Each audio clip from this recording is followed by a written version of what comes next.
கல்கியின் பார்த்திபன் கனவு பாகம் 3 அத்தியாயம் 24 பொன்னன் பிரிவு. நான் மீனாட்சி. கடந்த அத்தியாயத்துல ராணி அருள்மொழி தேவியை தேடிக்கிட்டு பொன்னனும் சிவனடியாரும் அருவிப்பாதைக்கு வந்தாங்க. அருவியின் மேல ஏறத் தொடங்கினாங்க. அப்போ நீர்த்தரைக்கு பின்னாடி போன சிவனடியாரை காணோம். அடுத்து என்ன நடந்தது? வாங்க கதைக்குள்ள போகலாம். பொன்னன் அந்த அதல பாதாளமான அருவிக்குளத்தில் இறங்கிய அதே சமயத்தில் சிவனடியார் அருவியின் தாரைக்கு பின்னாலிருந்து வெளிப்பட்டார். பொன்னனுக்கு ஏற்பட்ட மகிழ்ச்சியை சொல்லி முடியாது. அவன் மேலே போகலாமா வேண்டாமா என்று தயங்கி நின்றபோது சிவனடியார் அவனை பார்த்து ஏதோ கூறியதுடன் சமிக்கையினால் வா என்று அழைத்தார். அருவியின் பேரோசையினால் அவர் சொன்னது என்னவென்று பொன்னன் காதில் விழவில்லை. ஆனால் சமிக்கை புரிந்தது. முன்னால் சுவாமியார் போன மாதிரியே இவனும் குளத்தின் ஓரமாக பாறைகளை பிடித்து கொண்டு தட்டு தடுமாறி சென்று அவர் நின்ற இடத்தை அடைந்தான். தூரத்தில் நின்று பார்த்தபோது குறுகலாக தோன்றிய அருவியின் தாரை உண்மையில் 30 அடிக்கு மேல் அகலம் உள்ளது என்பதை பொன்னன் இப்போது கண்டான். சாமியார் அவனுடைய கைகளை பிடித்து பாறை சுவருக்கும் அருவியின் தாரைக்கும் நடுவில் இருந்த இடைவெளியில் அழைத்துச் சென்றார். அந்த இடைவெளி சுமார் 5 அடி அகலமுள்ளதாய் இருந்தது. மிகவும் மங்கலான வெளிச்சம். கீழே பாறை வழுக்கல். கொஞ்சம் கால் தவறினால் அருவியின் தாரையில் அகப்பட்டு கொண்டு அந்த பாதாள குளத்திற்குள் போக வேண்டியதுதான். ஆகவே 2 பேரும் நிதானமாக காலை ஊன்றி வைத்து நடந்தார்கள். 4-5 அடி நடந்ததும் சிவனடியார் நின்று பாறை சுவரில் ஓரிடத்தை சுட்டி காட்டினார். அங்கே கிட்டத்தட்ட வட்ட வடிவமாக ஒரு பெரிய துவாரம் தெரிந்தது. அந்த துவாரம் சாய்வாக மேல் நோக்கி செல்வதாக தெரிந்தது. ஓர் ஆள் அதில் கஷ்டமில்லாமல் புகுந்து செல்லலாம் என்று தோன்றியது. ஆனால் அந்த துவாரம் எங்கே போகிறது, எவ்வளவு தூரம் போகிறது ஒன்றும் தெரியவில்லை. 5-6 அடிக்கு மேல் ஒரே இருட்டாய் இருந்தது. சிவனடியார் பொன்னனுக்கு சைகை காட்டி தன்னை பின்தொடர்ந்து வரும்படி சொல்லிவிட்டு அந்த துவார வழியில் ஏறத் தொடங்கினார். சாய்வான மலைப்பாறையில் ஏறுவது போல் கைகளையும் கால்களையும் உபயோகப்படுத்தி ஏறினார். பொன்னனும் அவரை தொடர்ந்து ஏறினான். இன்னதென்று தெரியாத பயத்தினால் அவனுடைய நெஞ்சு பட்பட் என்று அடித்து கொண்டது. சற்று ஏறியதும் ஒரே காரிருளாக இருந்தபடியால் அவனுடைய பீதி அதிகமாயிற்று. ஆனால் கையினால் பிடித்து கொள்ளவும் காலை ஊன்றிக்கொள்ளவும் சௌகரியமாக ஆங்காங்கே பாறை வெட்டப்பட்டிருப்பதாக தெரிந்தபோது கொஞ்சம் தைரியம் உண்டாயிற்று. இவ்விதம் சிறிது நேரம் சென்ற பிறகு அந்த குகை வழியில் மேலிருந்து கொஞ்சம் வெளிச்சம் தெரிய ஆரம்பித்தது. பிறகு வெளிச்சம் நன்றாய் தெரிந்தது.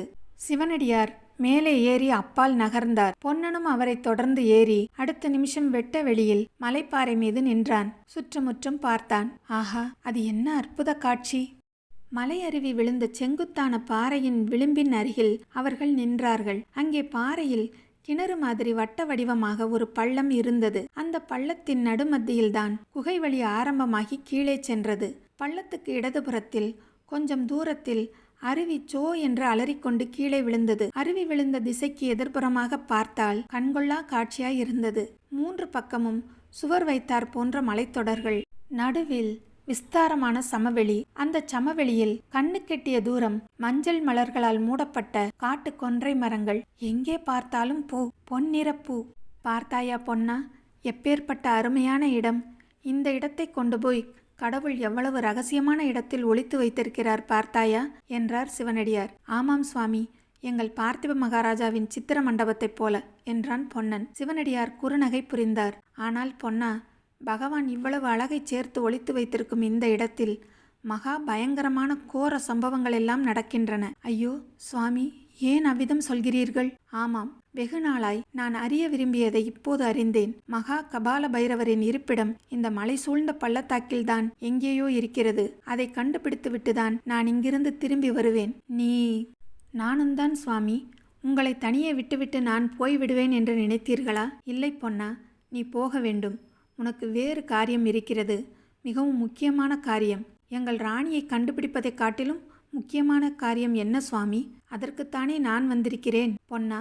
ஆனால் ராணியை காப்பாற்றினால் மட்டும் போதுமா? என் பிள்ளை எங்கே என்று அவர் கேட்டால் என்ன பதில் சொல்வது?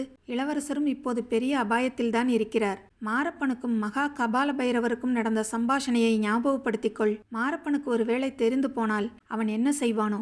சக்கரவர்த்தி திருக்குமாரியின் இஷ்டத்துக்கு விரோதமாய் என்ன நடந்துவிடும் சுவாமி? ஏன் நடக்காது? தேவியின் சகோதரன் மகேந்திரன் கூட உறையூரில் இல்லை பொன்னா. மாரப்பன் இப்போது சக்கரவர்த்தி பதவிக்கல்லவா ஆசை கொண்டிருக்கிறான். அவன் என்ன வேண்டுமானாலும் செய்வான். மேலும் குந்தவியே ஒருவேளை அவரை சோழ நாட்டு இளவரசர் என்று தெரிந்து கொண்டு மாரப்பனிடம் ஒப்படைத்து விடலாம் அல்லவா? ஐயோ, அதனால்தான் நீ உடனே உறையூருக்கு போக வேண்டும். ஆனால் உங்களை விட்டுவிட்டு எப்படி போவேன்? ஆ, அந்த மகா கபால பைரவன் உங்களை பலிக்கு கொண்டு வரும்படி சொன்னதன் அர்த்தம் இப்போதுதான் தெரிகிறது. என்னை பற்றி கவலைப்பட வேண்டாம் பொன்னா. என் வாழ்நாளில் இதைப்போல எத்தனையோ அபாயங்களுக்கு ஆளாகியிருக்கிறேன். அந்த கபால பைரவனை நேருக்கு நேர் நான் தனியாக பார்க்கத்தான் விரும்புகிறேன். அவனை பற்றி நான் கொண்ட சந்தேகத்தை உறுதிப்படுத்தி கொள்ள விரும்புகிறேன். என்ன சந்தேகம் சுவாமி? சமயம் வரும்போது உனக்கு சொல்வேன். பொன்னா, இப்போது நீ உடனே வந்த வழியாக திரும்பிச் செல்ல வேண்டும். நேரே உறையூருக்கு போக வேண்டும். இளவரசரை பற்றி சந்தேகம் தோன்றாமல் இருந்தால் அவர் அங்கேயே இருக்கட்டும்.